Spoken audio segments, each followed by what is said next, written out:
हरियाणा के पूर्व मुख्यमंत्री भूपेंद्र सिंह हुड्डा ने करनाल अनाज मंडी का दौरा किया। भूपेंद्र सिंह हुड्डा ने दो टूक में कहा कि सरकार किसानों के साथ अलग अलग प्रयोग ना करे।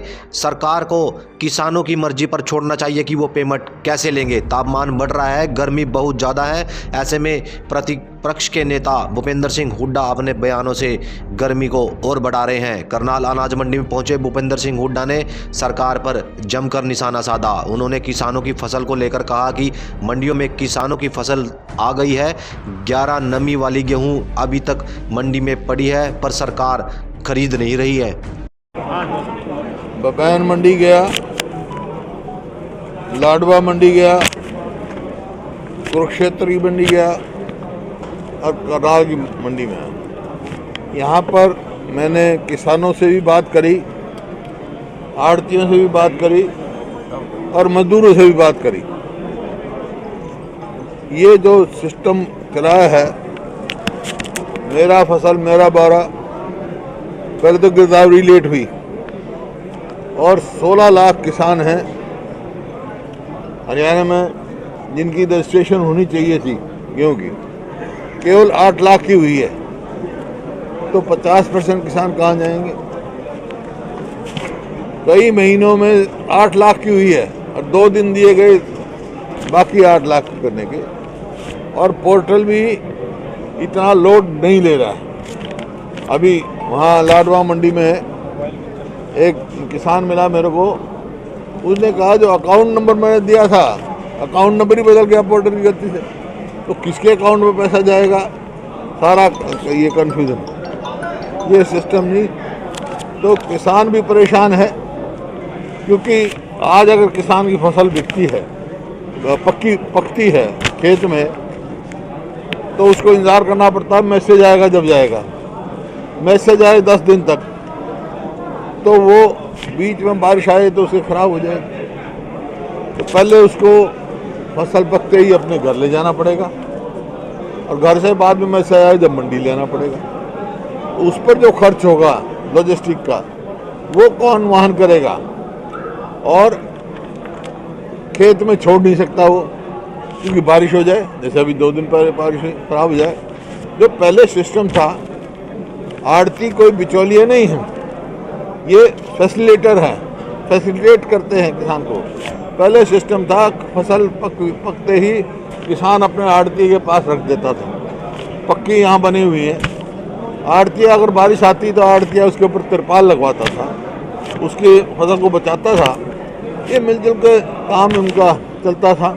और मजदूर जो रोज की रोज अपनी दिहाड़ी लेते हैं यहाँ मंडी में, वो उनको बहुत ज़्यादा परेशानी का है, क्योंकि वो आड़तियों से एडवांस भी ले लेते थे और उसे हिसाब भी करते थे। अब वो कैसे हिसाब करेंगे किसान से, कैसे होगा, कोई इसमें क्लियरिटी नहीं है। तो एक तो ये कानून जो है, ये जो तरीका बनाया, ये गलत है। इस सरकार को चाहिए किसान स्टेक होल्डर्स जितने हैं, किसान, आड़ती और मजदूरों से ही बात करे, उसके हिसाब से करे। और जैसा फैसला हुआ था पिछले साल भी मैंने कहा था, ये ऑप्शन किसान के साथ छोड़नी चाहिए, किसान की मर्जी पे छोड़नी चाहिए, चाहे वो अपना सीधा ले या आड़ती द्वारा ले। किसान की ऐसा कभी जबरदस्ती का हमने देखा नहीं, भाई उसको जबरदस्ती करे कि किसान का उसका दामन चोली का साथ है और कई बार है, और जो है उसके ऊपर और जो है लागत बढ़ती जा रही है। आज ये आपने देखा, खाद 1200 रुपये का कट्टा था जो, वो आज 1900 का हो गया। जो NPK का 1135 का कट्टा था, वो 1700 का हो गया। 50 से 60% जो है किसान की कीमत बढ़ा दी।